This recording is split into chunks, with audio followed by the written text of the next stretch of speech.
The audit of elections for me was a no-brainer, because when we did the election laws and I drafted with Senator Orengo the ones on the election, on electronic vote, electronic management of our elections, the audit is required by law.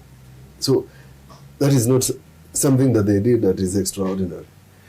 There are fundamental questions, and let me tell you why there are fundamental questions. In 2019, a motion was moved into the Senate to increase the ceiling of borrowing. So we removed what was the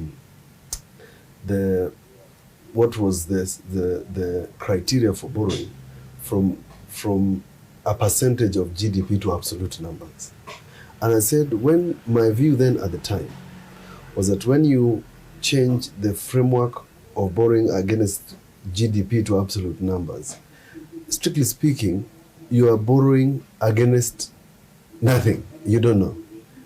The country reached 10 trillion shillings in terms of borrowing even before we went to the election. Yet in 2019, they were saying this framework will take you 7 years.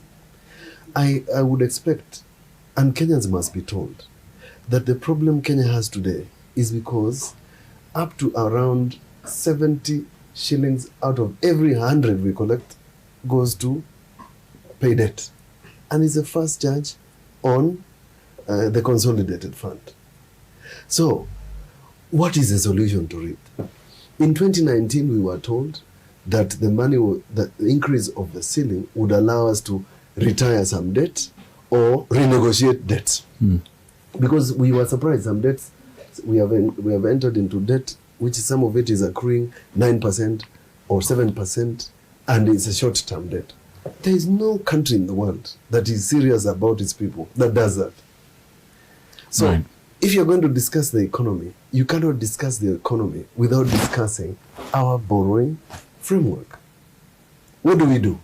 We borrowed as a country. We thought it was a good idea. Right. It does not help us. What do?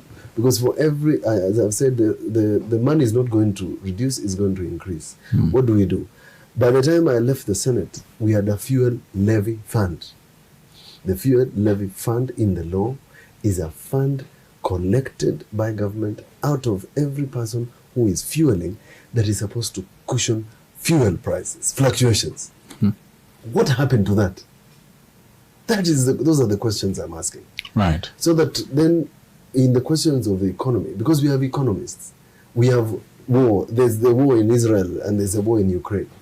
We can't tell the country that since there's war in Ukraine and there's war in Israel, we'll wait until these people find peace. People have got to leave. So we've got to figure it out. So these are fundamental questions that were politicized. And in the end, you don't have a solution. Right. And yet they're going to, whether it's this government or the person who comes next, whether you want, if you don't answer it now, you still have to answer it later. Because the country has borrowed so much that we have borrowed even for children who have not been born. Right. And that is a fundamental question for me, which required a solution. Right. Now, we've spoken about